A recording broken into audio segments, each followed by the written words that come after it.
मैं दिल की गहराइयों से आप सभी का स्वागत और सम्मान करता हूं कि इतने खराब मौसम और पानी भरने के बावजूद, यहां पर कीचड़ होने के बावजूद इतनी भारी संख्या में लोग मौजूद हैं। ये इस बात की आहट है कि 2027 में आप बड़ा परिवर्तन करने का मन बना चुके हैं। पूरे उत्तर प्रदेश की जनता 2027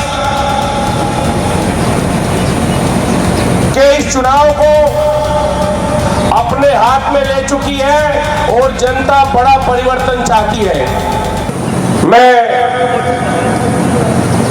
दिल की गहराइयों से आप सभी का स्वागत और सम्मान करता हूं कि इतने खराब मौसम और पानी भरने के बावजूद, यहां पर कीचड़ होने के बावजूद इतनी भारी संख्या में लोग मौजूद हैं।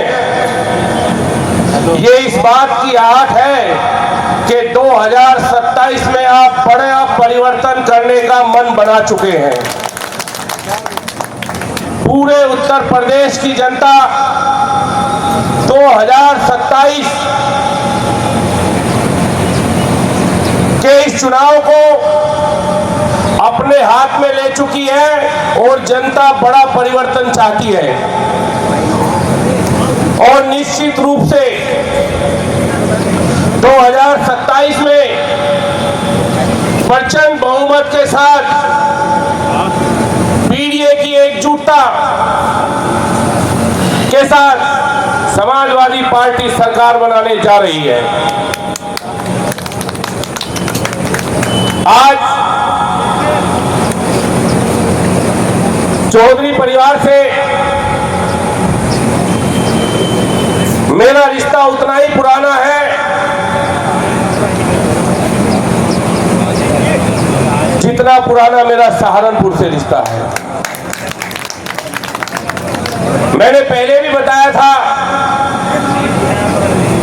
कि आदरणीय चौधरी साहब जब पार्टी में शामिल हुए, आदरणीय नेताजी ने उन्हीं के हाथ से मैनिफेस्टो 2012 का जारी कराया था, आप सबको याद होगा। तो आदरणीय नेताजी ने मुझसे कहा था जब भी सहारनपुर जाओ तो चौधरी साहब का आशीर्वाद लेते रहना।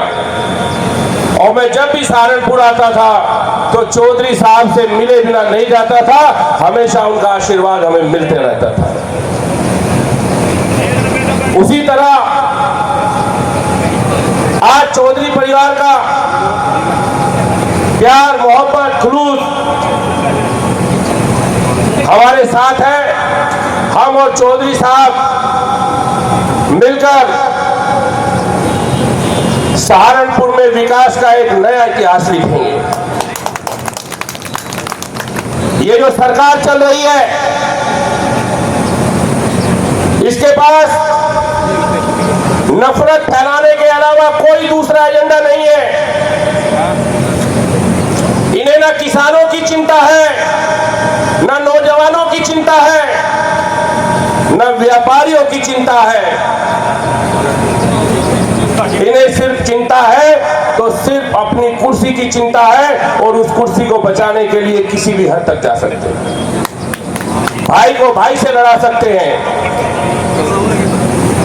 जातियों को लड़ा सकते हैं। समाजवादी पार्टी कभी भेदभाव की राजनीति नहीं करती। समाजवादी पार्टी समानता और संपन्नता की राजनीति करती है। समाजवादी पार्टी सबको साथ लेकर चलने की राजनीति करती है। आपको याद होगा जब 2012 से 17 के बीच समाजवादी पार्टी की सरकार थी और आदरणीय अखिलेश यादव जी मुख्यमंत्री थे, तो आपके नौजवान बच्चों को लैपटॉप मिल रहे थे कि नहीं मिल रहे थे? हाथ उठाकर बता दीजिए कि लैपटॉप मिल रहे थे कि नहीं मिल रहे थे? आपकी बेटियों को विद्या कन्या धन के रूप में 30,000 रुपए की सहायता मिल रही थी कि नहीं मिल रही थी? बेरोजगारी भत्ता मिला था कि नहीं मिला था? और गन्ने का सबसे ज्यादा मूल्य अगर किसी सरकार में बढ़ा था, उसके बाद उतना रेट गन्ने का आज तक नहीं बढ़ा। किसानों की फसल का अगर उचित दाम कहीं मिला है तो हमेशा जब जब समाजवादी पार्टी की सरकार आई है तो किसानों के लिए समाजवादी पार्टी ने काम किया है। पिछली बार जब आदरणीय राष्ट्रीय अध्यक्ष जी तीतरो रैली में आए थे 2022 से पहले के चुनाव में, तो वहां वादा करके गए थे, चौधरी साहब को भी याद होगा, कि सहारनपुर और लखनऊ की दूरी कम कर देंगे। यहीं से एक्सप्रेसवे बनाने की बात कही थी। समाजवादी पार्टी हमेशा गरीब, मजलूम, शोषित, वंचित की बात करती है।